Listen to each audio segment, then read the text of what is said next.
All right, everybody. So today we have back on the podcast, Brandon DaCruz. How you doing, man? I'm doing well, man. Thanks for having me back on. So if anybody didn't catch the first podcast we had together, let's just get some background from you, kind of how you got into this game and what you do. Yeah, all right. So I am a national level men's physique competitor. I am the national sales director of a sports nutrition company called Innovapharm. And also I'm an online nutrition coach. So I've spent the last 12 years doing fitness as a full-time profession. Got into training in my early teens after having developed an eating disorder, which essentially led me to a point where I really wanted to know more about nutrition and realize that food is fuel rather than looking at food as like an enemy. So it took me down this large rabbit hole, as we've discussed in the past, where I just try to consume as much as possible. And luckily, it was in the age where forums were still prevalent, but it was kind of like the magazines were going the wayside and you were starting to get more into evidence-based, where we were able to be exposed to people like your Aaron Arians, your Lane Nortons, or your Lyle McDonald's, where they were promoting efficacious information that we were able to utilize and really build a foundation from. So, I'm very fortunate in that instance that I was around well-educated individuals where I was able to consume content that had, a good fundamental base to it. Yeah, man. I mean, I see you post all the time, and it always amazes me when I see the people who, this is like your full-time gig, right? So like you obviously like work your butt off, and I see the effort that goes into that. And sometimes I'll read your posts and I'm like, I think you just had one today that you tagged me in, and I was just reading through it.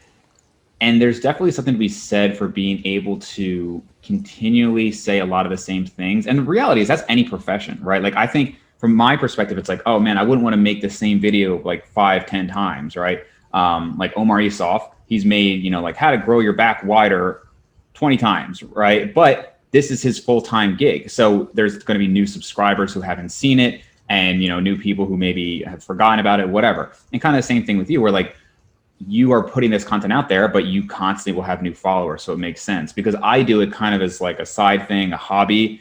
Obviously, like fitness isn't just a hobby for me. I've been, very into it since I was 12 years old. But as far as like the podcast and the posts and everything, it's just very different where I'm like, well, I made a post about this last year. Like, I don't want to do the same thing. But if I think back to like my actual job, it's like, well, yeah, I'm doing the same procedures all day long, right? And like every week in, week out. So it's just interesting to see, like, to have that appreciation for that grind that you have to go through when it's really like your full-time gig. Without a doubt. So anything in life, like you said, whether it's being a dentist in your professional career or being an online coach as well as a sports nutrition national sales manager, there is something to be said about repetition, because you are being exposed to a new genre of people, or you are having new followers, come into your network. Or even in the case in my own daytime profession, I'm constantly acquiring new accounts and re-educating them, or essentially introducing them to the products that I sell, the ingredients and things that they might not be as familiar with as the people I speak to on a daily basis. So the best people within business or within fitness, especially if we want to look at it as a niche demographic, they have to say the same things over and over again. So if we look at someone like Jordan Syed, who was Gary Vee's trainer, I can't tell you how many times I've heard that little man scream about a calorie deficit. And to me, it's redundant because I am a fitness professional, because I am into it. But at the same time, seeing someone that's as successful as him do things repetitively, it's reinforced to me the need to not only put out new content, because I believe that you should be continuing to evolve not only your own education base, but what you provide your followers, your clients, your accounts, your friends, anyone within your network. But it's also reminded me that just because I made this post a year ago doesn't mean that someone's going to find it. We know that the algorithm hides a lot of things. And at the same time, there's a lot of people that they're just starting their journey today. So if they don't get exposed within the next, say, 30 days to what I'm trying to preach, whether it be the importance of valuing calories in versus calories out in conjunction with your hormones, or the importance of refeeding, or the importance of an educated and a smart dietary approach, or the utility of deloads, or things of that sort within all spectrums of fitness, they may never get exposed to those things. And they might go a different direction where they're influenced by a follower, or they're influenced by an influencer who just preaches garbage, as we all see that. So for me, sometimes it's redundant, and sometimes I'm like, do I really want to post about, calories in versus calories out again, or how to track your macros more correctly, or, the utility of a micronutrient rich diet, which I'm constantly like feel like I'm beating people over the head with. Right. But I also have to realize that you don't know what you don't know. So just because this is something that's extremely prevalent or extremely well known to me doesn't mean that the people that I interact with or that follow me are as familiar with the same concept. So it's almost like I kind of have a format, in terms of my own posting. And it's like, I'll put out more of a quote post, which will be more of an educational post on a specific concept to really get it through people's mind. And then I'll do, a training based post and then a nutrition based post. But within that 3, post algorithm that I'm using or that setup, I'm making sure that every 1 to 2 weeks, I'm doubling back to a concept that I find is really fundamental. So it could be nutritional periodization. It could be, effective fat loss strategies. It could be refeeds and diet breaks, and just re-educating, because even within the span of 2 weeks, I might make 15 to 20 posts. So it'll get lost even in the feed. Sure. So it's just making sure that someone that is new is getting that fundamental experience or getting that fundamental knowledge and being exposed to those things. And then from there, we can build up into it, because I made the mistake early on in just diving into the nuances. And I used to have this really bad, I've spoken about this on other podcasts, but I used to have this really bad habit of trying to speak to those on my level and speak to the professionals. So I wanted to impress, Sure. someone like yourself that's well-educated, or, I would love to see, Eric Helms, or, I was just going back and forth with Dr. Ben House. And it's like, we're speaking about each other's content and there's a mutual respect there. But I have to realize Ben House knows everything he needs to know about nutrition and training. I'm not really adding to the equation. It's just giving him some additional food for thought. But someone below our level who isn't as experienced, who hasn't been in the trenches for a decade plus, if I'm going at these high level concepts, it's going right over their heads and it's not benefiting them whatsoever. And they're becoming more frustrated by what they don't know than being educated by the simple and fundamental basics that I could be, exposing them to. I think that's probably one of the biggest differences I find with, the content that I make, because I don't make the content.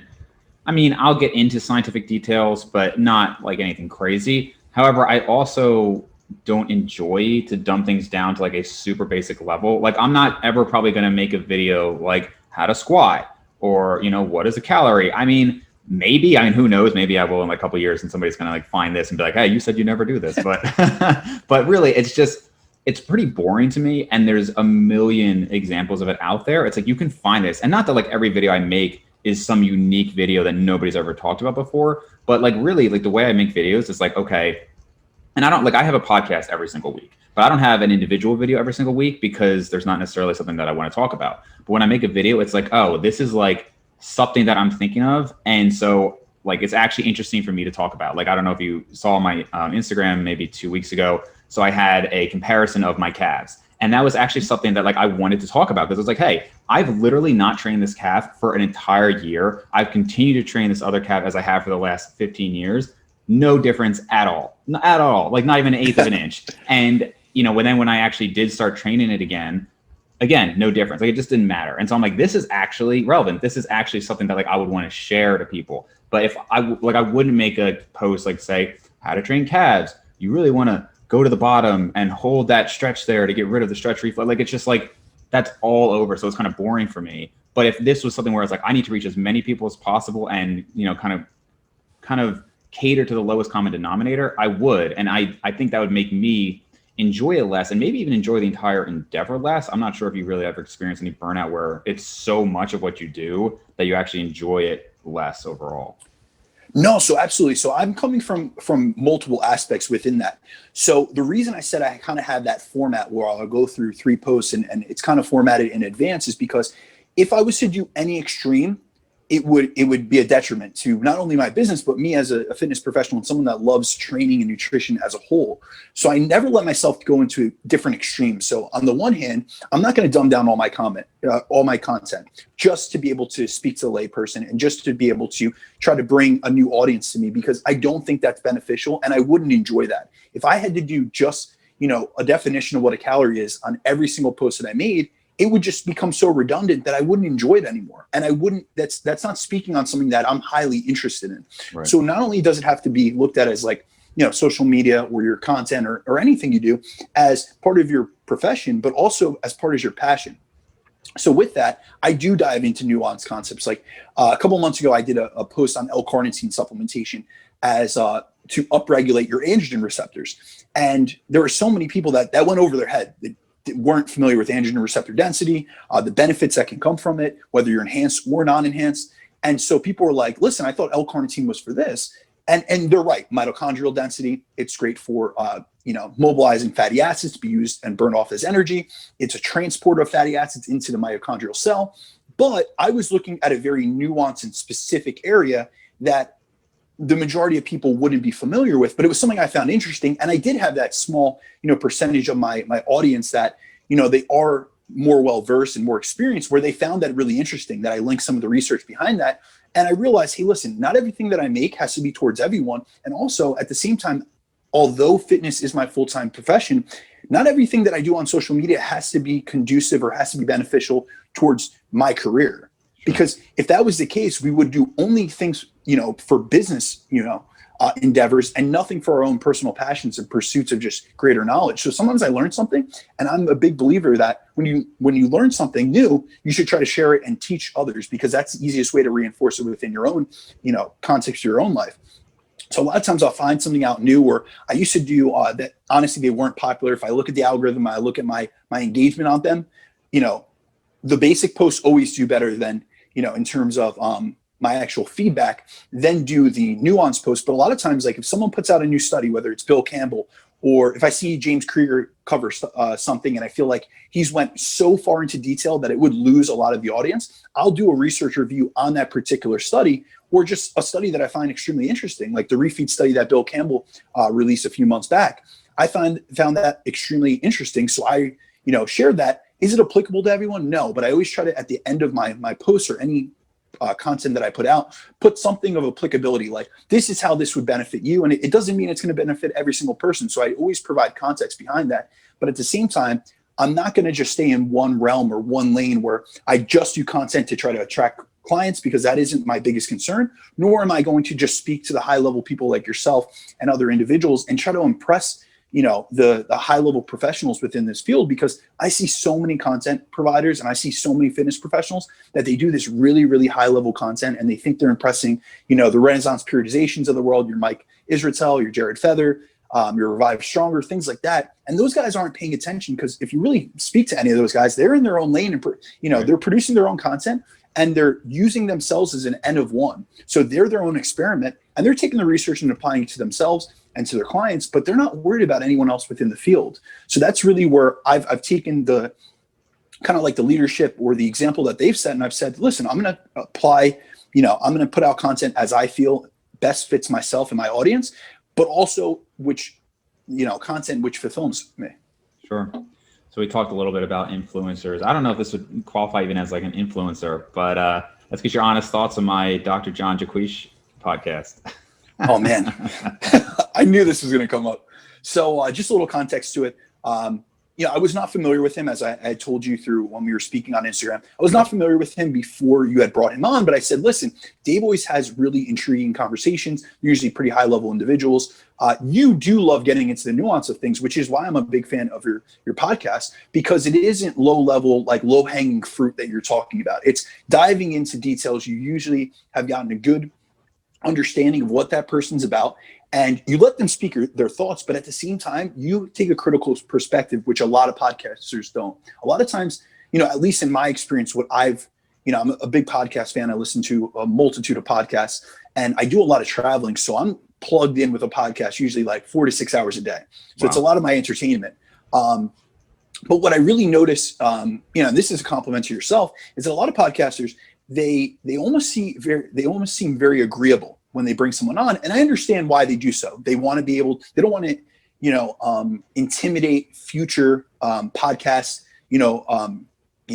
invitees or people that would be on their podcast later on down the road. But at the same time, if you don't agree with something, it's not the end of the world. You guys can come to an agreement, or you guys can speak your truths and hear each other out, and then be able to debate things in an intellectual and friendly manner. So when I heard the podcast with John Jaquish, he was making some very bold claims, and it was something that most people tread lightly when they're making assumptions, or they're making conclusions on things.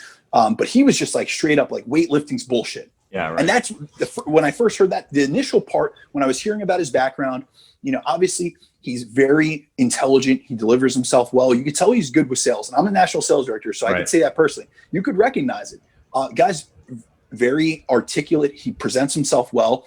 And even the product, he makes it sound really, really advantageous, not to weightlifting, but just as, a contraption that you can use at home. But at the same time, some of his claims and just the way he went about things, it was kind of putting down, what you and I do in terms of being in the gym, and then to lift up his own. And it's almost like the example of, you ever like, let's run it back to college. Like, you ever have a guy that he's interested in a girl and she's interested in someone else, so he'll put down that other guy. That's not doing anything for yourself. You know what I mean? So that's not building up the X3 bar. Just present, the information, the scientific data, the advantages and the disadvantages to the system, and leave it as be. So I'm really a fan of objective individuals who are able to, highlight the positives of whatever they believe in, whether it's an ideology, whether it's a training system, whether it's a nutritional approach, but they don't discount what the other side or the other team presents. And I feel like that's a huge issue within fitness as a whole, because we've gotten into this era of social media where there's Twitter wars and people are on diet tribes. And it's like, instead of just presenting, say like on the carnivore diet, instead of just presenting the advantages to using carnivore like you did, you said, listen, I have gut issues, it's helped with my GI health. It lowered the burden that I had on my gastrointestinal issues that I've been dealing with. All well and good. These are the positives. These are some of the potential drawbacks. This is what I didn't enjoy. There's a lot of people within this community where if they are a carnivore dieter, they're a keto dieter, or a proponent of one of those approaches, there's only positives in that direction of the approach they take, and then everything else, if you consume carbs, you're bad. If you consume vegetables, you're going to die from anti-nutrients. It's so it's just so zealous that it kind of sticks out to me, and it automatically makes me feel like that person is incredible because they're unable to be open-minded enough to accept someone else's point of view. And I think that's, if we look at the most intelligent people in our industry, and I would attribute people like your Dr. Scott Stevensons of the world, your Eric Helms, your Mike Israetel. These guys are always open to constructive criticism, and they're always open to hearing each other out. And even if we look at, like, say in the paradigm of training, we look at training volume as a metric for progression versus load progression. And we look at this different sides of the camp. You see Eric Helms and Brian Miner versus, hypothetically, versus, Dr. Mike and Jared Feather. These guys both hear each other's sides out and acknowledge the potential benefits to the other person's side. Whereas when you take such a hard and fast approach to something and say, no, weightlifting is bullshit, there's no utility in that, and my system's the only thing that works or is going to work better, I feel like it discredits you. Yeah, I think a lot to kind of unravel there. I think one of the biggest differences, and when you're communicating with kind of like Gen Pop, is that it's clear when somebody doesn't have a scientific background. And I don't mean just a scientific background in terms of their knowledge in the science realms, but I mean like the way that you think changes. I think that's one of the advantages. Like when we look at like, a medical doctor, a lot of medical doctors, some people think they have all this knowledge of nutrition, and they don't. And there are plenty of medical doctors who don't know really anything about it. But one thing that I would attribute to them is, on average, they have a more scientific way of thinking. Same thing with like researchers, even more so probably. And so they understand critical thinking. And you, like you said, you very rarely see somebody where it's completely black or white, right? And it's like always this way. And when I see somebody in any realm, especially with like somebody like Jaquish, where the guy is intelligent, that's why in my kind of in my response video, I said he's intelligent enough to know that he's kind of scamming, because I see people who will be, like you said, they'll say, oh, it's so great and everything. And they genuinely believe it, like they just don't have much of a background. They heard about intermittent fasting, they lost weight on it, and say, no, intermittent fasting is always the right answer. It's great because I lost this. And you can just tell, like, you just don't understand the scientific process that, like, you have to look at various studies. You can't just look at an N=1, and there's a way of thinking, but they just don't understand that, versus somebody who, no, you clearly do understand it, and you're just kind of manipulating it. And that's why I felt the need to make that response video, is because I definitely got a lot of comments on that podcast, more than like probably anyone I've done, in terms of like, oh, like what's going on with this guest. And what's actually really funny is I woke up this morning to like 30 new comments on my response video and like double the views. So like on YouTube, it'll show your view count. And it's like, goes like this. And then it's like a big spike. And somebody must have shared it in like the X3 Facebook group or something like that. And like, you know, all these like people coming out, and some of them, I mean, most of my responses are serious. Sometimes I'm like getting a little bit trolly just because I don't care too much. That's an example where like, because I do it as a hobby versus like if I had to be really professional all the time. But with some of them, they come and they say, well, I like X3. And to be clear, if any of them watch this video, some people are saying like, oh, like you didn't try it. Like, how could you even say it? And it's like, that's like saying like, well, I didn't try all vegetables to cure my cancer. So I guess I can't really say that it wouldn't work. It's like, no, like we have research to go on, and you don't have to try everything in the world to have an opinion on it when we have studies on it and we have other people who have used similar things. And so that the whole, like, you can't make a comment until you try it, I think is very silly, obviously. But the other thing I would say is that I never would suggest that this doesn't work for people at all. For instance, I have a friend who, she hasn't worked out in a while, and she, you know, doesn't want to go to the gym right now. She's not comfortable with COVID and everything. And she said, oh, what do you think about like bands and stuff? And I thought it's actually kind of ironic because I just had this video. And I'm like, look, you are an untrained individual.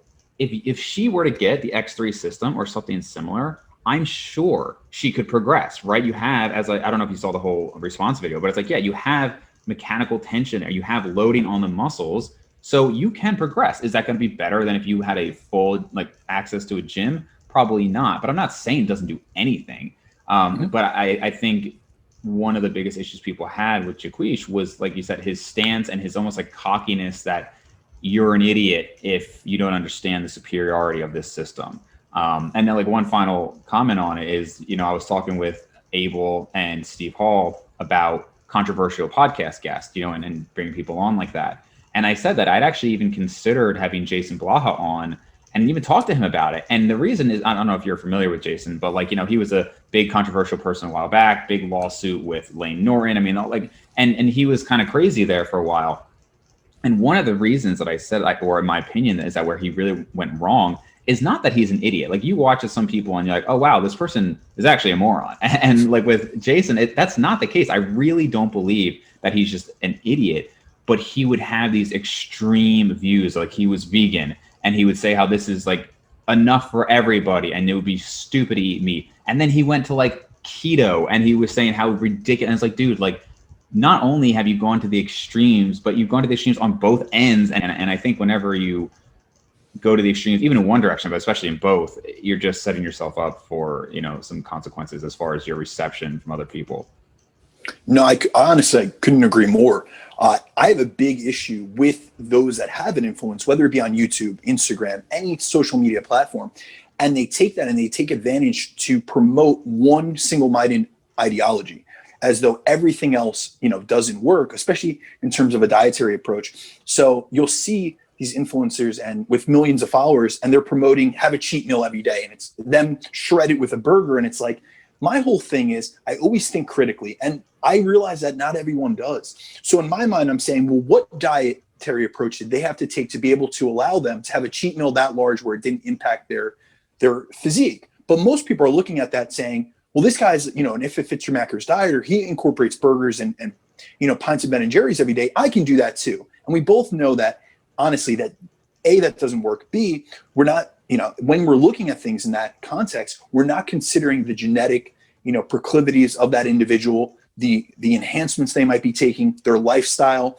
You know, I know, you know, high level professional bodybuilders and influencers and people that make a full-time profession out of this, that they stay so rigid within their diet that the only time that they veer off is when they're doing a food challenge for YouTube. Yeah. So it's like you're staying at a deficit all week, and no one realizes that. When they see you do a 10,000 calorie challenge, they don't realize that you've been at 1,500 calories the last 3 weeks previous to that. And that's why it's not negatively impacting their physique.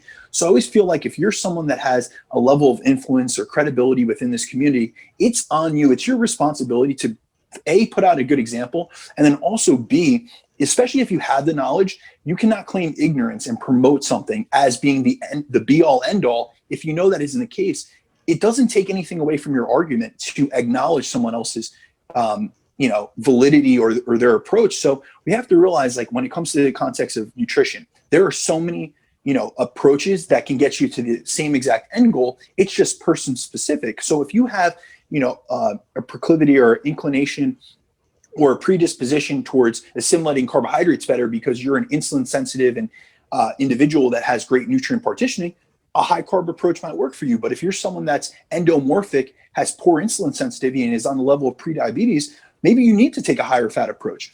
But at the same time, just because you lie on one end of the spectrum doesn't mean you discount all the other benefits of the other side. And that's something I have a big issue with, especially with people that do have a large platform and do have, an intellectual background like John Jaquish, or like so many of these other guys that have come up in the YouTube communities and proclaimed, these outrageous things because they do get a lot of views. So for instance, you made a video, going at John Jaquish or essentially giving a wrap up, and you see that you're getting more publicity or getting more exposure within that video, but you've done a million other good videos that had great information and that was applicable, but it wasn't controversial and it didn't take a stance and it didn't take a side and didn't call anyone out. And unfortunately, those same videos that actually held a lot of relevancy and a lot of applicable information, which is useful for the everyday person, don't get as much exposure and as much limelight as something that's more controversial. Yeah, I mean, I don't really tend to do videos on other people too much. I mean, unless there's so I did a video on Thomas DeLauer a couple months back, and I didn't even know who the guy was. I guess he's got a really big following, but I only did it because somebody specifically asked me to do it. And so they said, can you make a response video to this? So I watched it, and then I didn't really talk much about him. I just talked about the idea of intermittent fasting and working out that he was talking about. I haven't put it out yet, but I just did a video on DC training and my results with it and what it's about, and Dante, and where I disagree with it and where I agree with it. I don't know how that video is going to do. It's not really controversial. I mean, I state numerous times that I like Dante, but it's definitely, I mean, even Lane talks about this. He's like, when he makes a video bashing somebody, he gets twice the views, which is unfortunate, but it's not surprising to me. I mean, the reality is people aren't really watching YouTube for just information. I mean, some people are, but it's largely at best infotainment. And a lot of times people just want the entertainment. They have Greg Doucette is an example where, I don't think Greg is dumb at all. I think he has some good content. I think a lot of what he says is actually pretty accurate. I don't really watch his videos unless somebody sends one to me. But from what I've seen and heard, he's gotten more and more gimmicky in terms of how he speaks and what he makes videos on. But it makes sense because, I mean, the guy used to be a teacher, right? I'm sure that is not how he was talking to his students. I don't know what level he taught, but I'm sure he was professional and he knows how to have a normal conversation. But on YouTube, he gets tons of good feedback when he's ripping on people and, shouting and all this stuff like that. And it makes sense. I mean, it's working for him. So I do understand it. It's not, my preference of how I like to do my videos or what I like to watch, but he's appealing to the average person.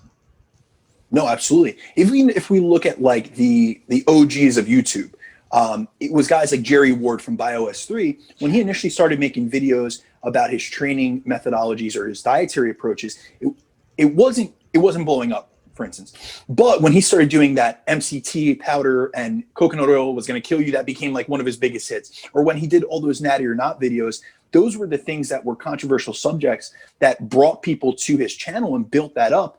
And it's the same thing as the Rich Piana thing. Whenever he did controversial videos, it really built up that following. But at the same time, I feel like that's an indication, or that should shed some light on what the general public is about.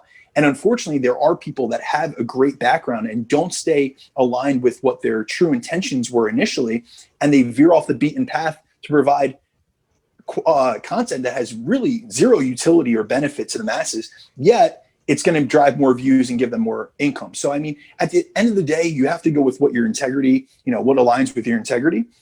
But a lot of times with those type of people, I kind of just write them off and I just stop, paying attention to their content, because to me, I feel like I'm getting sold on something, which is how I comment to you. Yeah, it also kind of puts you into a little box, right? Because it's okay, so if you're getting, if Greg Doucette stopped making his current type of videos and all of a sudden started just making really professional, informative videos, he would still have a big following because he's gained such a huge following, but the views would lessen. And so just as we're talking, I just pulled up BioS3 with Jerry Ward, because I remember when Jerry Ward was just starting, He actually lived pretty close to me back when I was in dental school. So I'm looking at his most recent videos, and 1.8 thousand, 2,000, 900, 1.9 thousand. So, I mean, his views are a small fraction of what they used to be, to the point that, I mean, I don't even have like that many views per subscribers. And I have, I think, like 3,700 subscribers. And my average video gets like 1,000 views now. So you're talking somebody who has, what is like 160,000 subscribers, and he's only getting twice as many views as me with like just over 3,000 subscribers. And it just shows that, like, you know, we had a period. I mean, that's very common on YouTube, right? Like, how many people are big on YouTube for 5+ years? Like almost nobody, right? I mean, you have a couple people, but for the most part, they, you know, they got a couple of years where it's really big and then it drops off. And so, you know, now, I mean, again, I haven't watched his videos, but I'm looking at these titles and it's like, looks like he's talking about like politics and you know, whatever. Like it's just not the same thing. If he did a natty or not video, maybe it would blow up, but how long is that sustainable? So when I think of like the content that I want to do, yeah, maybe I could get like a spike if I started being really controversial and doing all this crazy stuff, but am I going to maintain that for like 5 years? I don't want to. So again, you'd be kind of putting yourself in that box. No, absolutely. Couldn't agree more. Yeah. So let's talk a little bit about, like, I mean, we've talked a lot about the fitness scene and influencers and all that. But when I first had you on, actually, you know, you're talking about influencers and like they're low calorie and then they do this big challenge. I kind of experienced that, you know, when I finished my cut. That's actually how you and I really started getting into the conversations, which was I was having 2 big refeeds a week and I was able to maintain on that. But it sucked, man. I mean, like 3 or 4 days a week, I'm just constantly thinking about food. It wasn't a pleasant way to go about it. So as far as like what you do, I know we talked about you staying lean year round. Have you found that that's gotten easier over time? I don't mean from like psychological discipline, but I mean like physically. Do you feel less hungry now? I don't know how long you've been maintaining this leanness. I'm guessing like it's been years. Is it any easier now? Has it gotten harder with age? What have you found?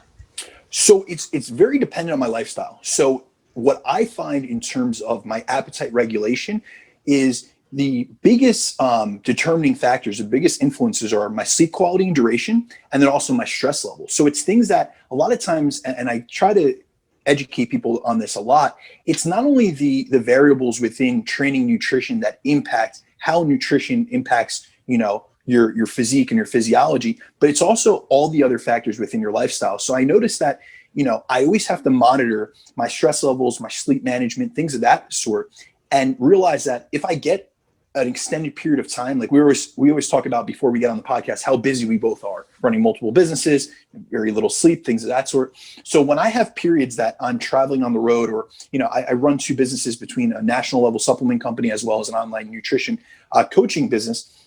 When I have periods of time that I'm going extended periods of time with little to no sleep, my ability to regulate my appetite is completely skewed. So at those points, you know, due to, you know, insufficient sleep and insufficient recovery, I'm more likely to have like more of a disinhibition effect. So it's harder to stay psychologically on the diet because I'm craving things, and it's more out of hunger and this skewed leptin and ghrelin signaling than it is based on the caloric intake in and of itself. But I have found that all in all, when I manage my variables properly, so my training volume is right where it needs to be in terms of being, you know, below my maximum recoverable volume, and I'm right at maximum adaptable volume. My intake is where it should be for maintenance. So for me, maintenance is about 3,200 to 3,400 calories. And then also my sleep and my stress like in the management. 190s, right? I'm like 210, 215. Really? Oh, wow. Yeah. Okay.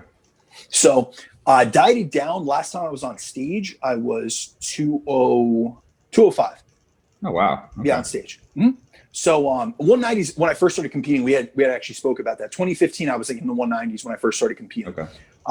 However, when I have all the variables and they're all lined up and they are being properly managed, my appetite is easy to monitor. So I'm able to stay lean. I wouldn't say easy because it's always being consistent, but because I have that dietary adherence and all this experience, having been doing this for, you know, dieting seriously for 6 years, it is easier to adhere to the program, to sustain that level of low body fat. But, you know, stress comes into life, the lack of sleep. it throws a wrench into things. And I notice that I'm getting much hungrier on the same amount of calories. So I'm always, that's why I don't believe in it's just the calories in versus calories out equation, because there are things within your hormones that if you aren't sleeping adequately, if you aren't managing stress, if your cortisol levels are elevated, all of a sudden it's downregulating thyroid production. It could lower testosterone production. So now the other side of the calories in, calories out equation is the hormone balance equation.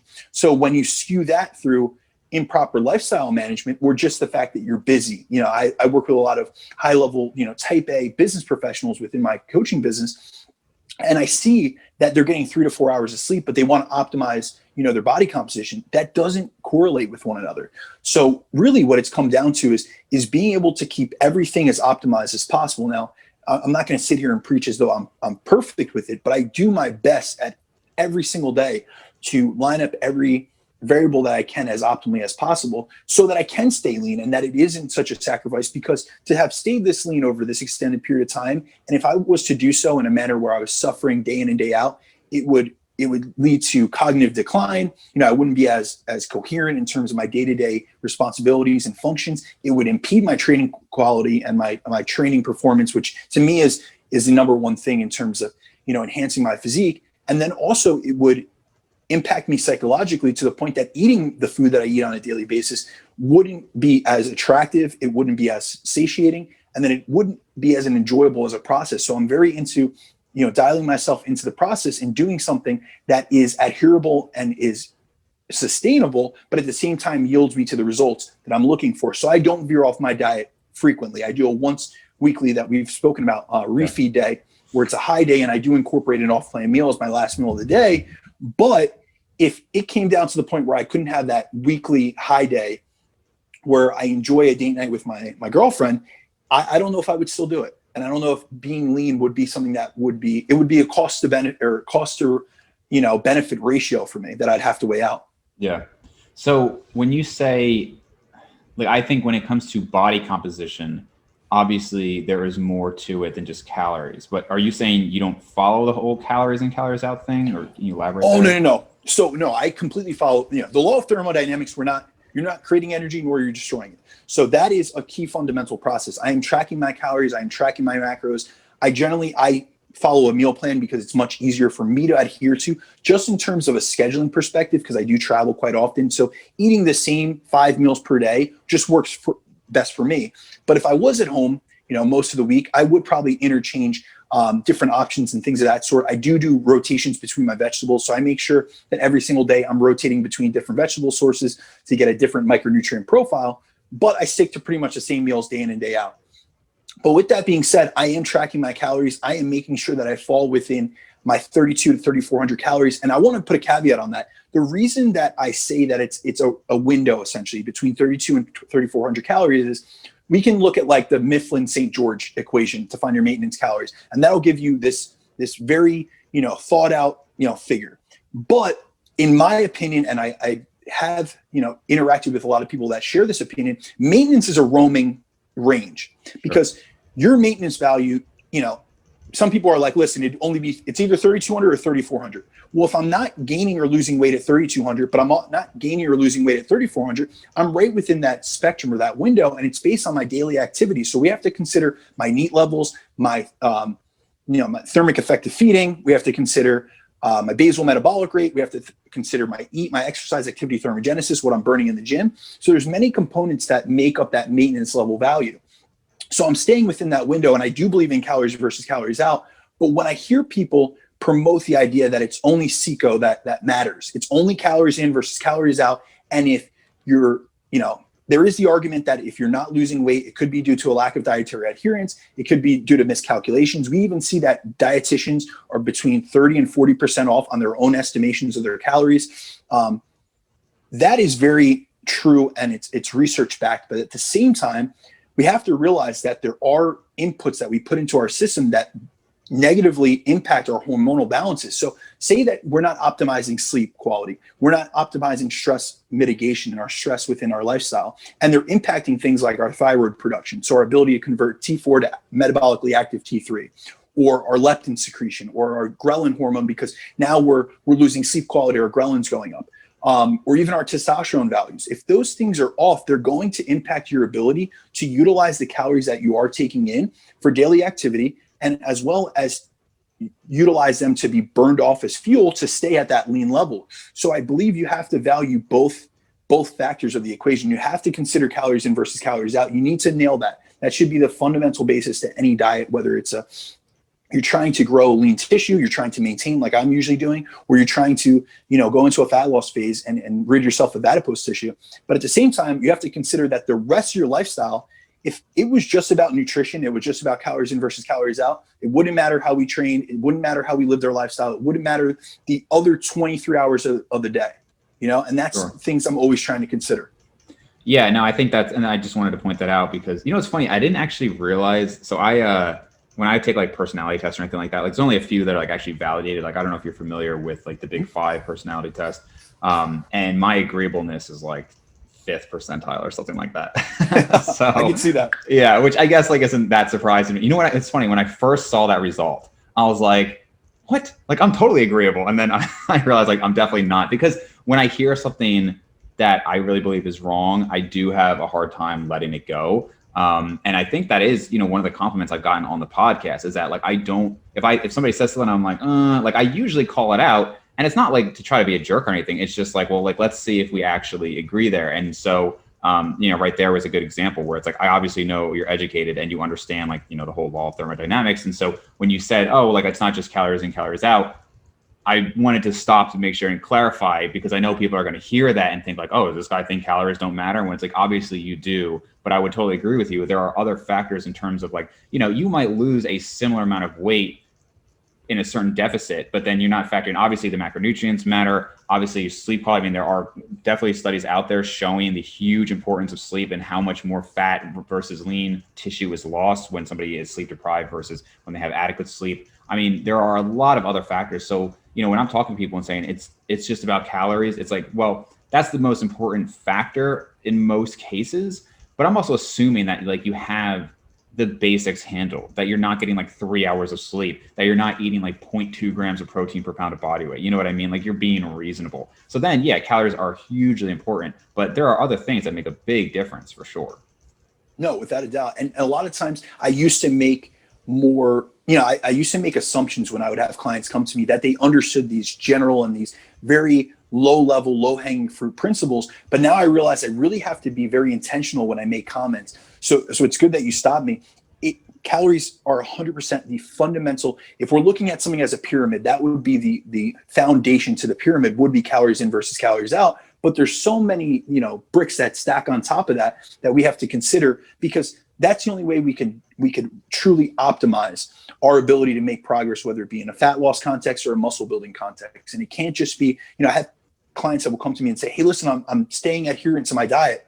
Dude, but you're sleeping 3 to 4 hours a night. You're stressed through the roof. You're not managing your stress. You're eating in a highly sympathetic state, so you have gut issues. Your digestive health is terrible. So does it matter that you're adhering to the calorie intake that you should be, or your calorie allotment? Yes, but it's not working as efficiently as it could if you optimize all those other variables. So it is about optimizing many variables within the context of your lifestyle to optimize your results. Yeah, for sure. I mean, even just recently, the last month or so, and I mean, it's pretty well known that like a lot of like gut issues, whether it's IBD or IBS, are related to stress. And just the last 2 weeks. So I told you I'm kind of between jobs right now.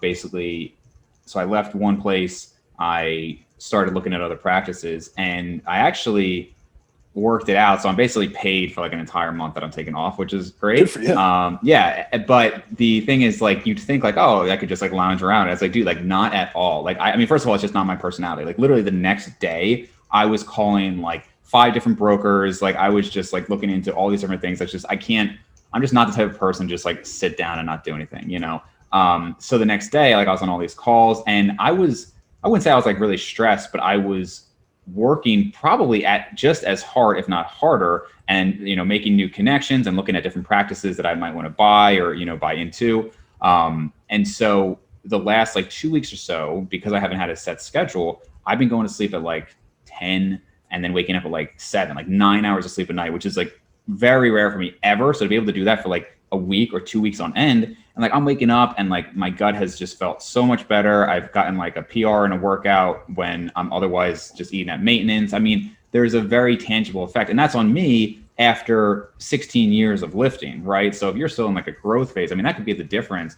between, 3 or 6 pounds of muscle in a year, in theory. No, absolutely. Actually, it's funny that you remarked on that. I'm in the opposite situation right now. I don't know when this will get published, but we're right before Black Friday and Thanksgiving. We're a week out. And Black Friday is the biggest sale period for sports nutrition. So the last, this whole week, we're on Thursday, we're actually at Friday now. This whole week, I've been working like 16-hour days to the point that I'm falling asleep on my laptop every night. Like I work my full day for my job because I cover national accounts. So I not only have, our East Coast, but I'm working with, the West Coast accounts that are 3 hours back. So, when they're still open at 6, 7 o'clock, it's 10 o'clock here. So I'm still answering them. And then at night I work on my online clients. But I've noticed that I've had to skip meals because the first couple of days that I was eating in a stress state, just having gotten off a sales call or a conference call or something of that sort, I wasn't digesting things properly. So it got to the point yesterday, I made a post. I ate my first meal at 5:30 a.m. before I went to the gym. And then I didn't have my next meal till 2:30. And in the past, that would stress me out like you couldn't believe. That I'm missing adequate protein distribution. I'm not hitting my post-workout meal timing. I'm not taking, advantage of GLUT4 translocation post-workout. But when I got right out of my workout, I had 3 back-to-back calls that took me over an hour. So by the time I got done with that and I had gotten home from the gym, I was in a place where I had another meeting coming up. I had to get on Zoom. So it was either slam down a meal and try to choke it down and get on that call and realize that my digestion is going to be impeded, or wait till I was in more of a parasympathetic state where I'm going to be, more in a rest and digest state where I'm going to be able to optimize the absorption of those nutrients. So it took a few hours, but I eventually got that meal in, but I had to push everything back because a lot of people don't realize the effects that stress has on your autonomic nervous system, which has downstream effects to everything else, to your sleep quality, to your digestion, to your absorption and assimilation of nutrients. So even like our blood glucose, you'll look at, for instance, I always track fasted glucose.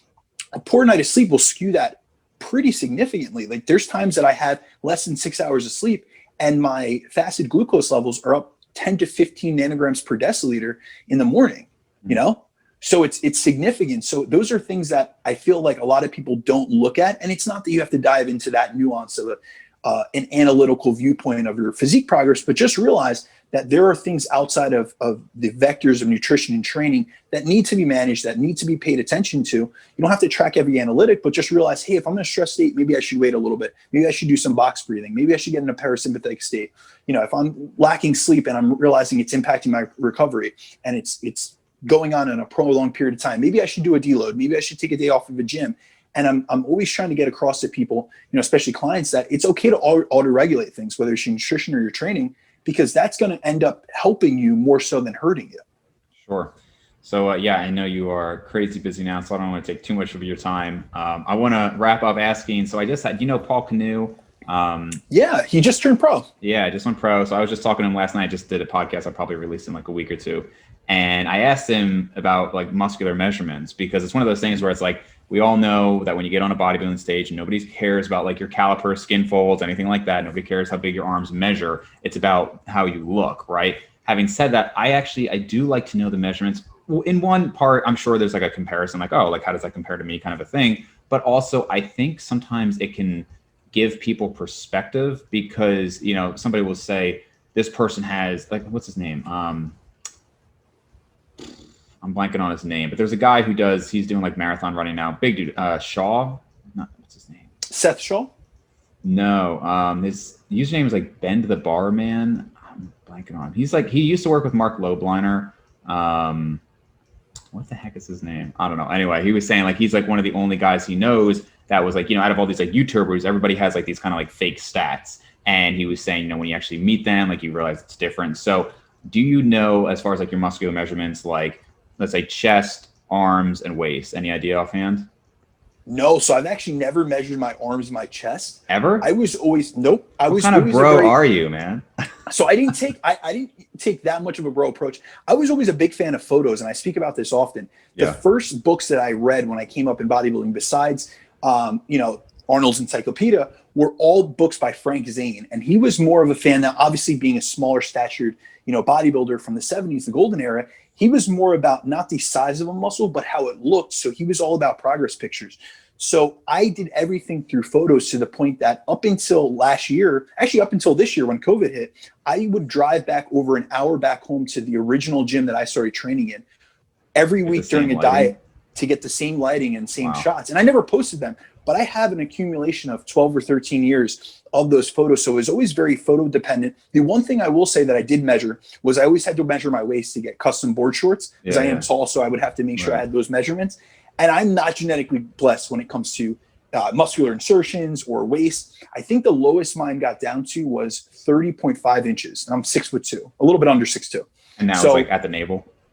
Yeah. And that was, completely dialed in, water depleted the morning of a show. So I would say probably year round, I'm about 31, 32, because I don't get that much, that much heavier. As like I said, my stage weight, I'm probably 5 to 10 pounds off year round. But it's not something that impressive. There are guys that, I've met Jeremy Bundia before. I flew him out for an event years ago.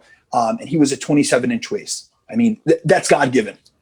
Yeah, that stuff is freaking out. What I was saying to Paul is, so my arms are like, the biggest my arms ever were when I was like 215 was like 17 and a half. But, I'm like in the 190s now. So now they're like maybe 16 and a half. And like, they're fine. It's nothing like super impressive. But if I could like change one thing structurally, it would be the waist, because I have a blockier waist for sure. And probably, I guess we're probably similar. So when I was dieted down this past time to probably the leanest I've been, I was in the 31s, maybe 31 and a half or something like that. But you get way leaner than I do. And you were talking about like completely like depleted. So if I was like doing a show depleted, maybe I'd see like 31 or something like that. But it's definitely a blockier waist versus, like Paul Canoe, fully dieted down. He's around 27 inches. What's his name? Jared Feather, who's actually, he's not short. Like Paul is on the shorter side. Jared Feather's like, I think 5'11" or something like that. And I think he said he also gets into like the 27-inch range. I'm like, dude, that is ridiculous. Jared looks incredible. He's about to compete at Nationals. It's Friday. He'll compete tomorrow. He looks phenomenal. So I wish him the best of luck. I hope he gets that pro card like Paul did. Yeah. It's insane when you see that, but it definitely, obviously it just shapes everything well. But buy a tape measure and get back to me. All right, I will. No worries. But we have to remember that this is genetic, proclivities that we're all, predisposed to. So a lot of times when people will come to me with the comments about their waist being wide, we build everything else up. So, we go for a larger V structure. We try to accentuate different body parts, whether it be your deltoids or your back. And that's, honestly, we all know bodybuilding's an illusion. So judges aren't, judging you off of circumferences and waist measurements, which is why I never prioritized it. Sure. Yeah. And it makes sense for you. I mean, you do photo shoots, you compete. It's all about the look for you. So it totally makes sense. So where can people find more of your stuff, man? Obviously, I'll have a link to your Instagram. Anything else you want? Awesome. So you guys can find me at both Instagram and Facebook at Brandon DaCruz. On Instagram, that'll be at Brandon DaCruz_. And anytime you guys need any information or have any questions, feel free to inbox me. Always willing to share some information and try to educate people. Awesome. Thanks so much, dude. Absolutely. Later, brother.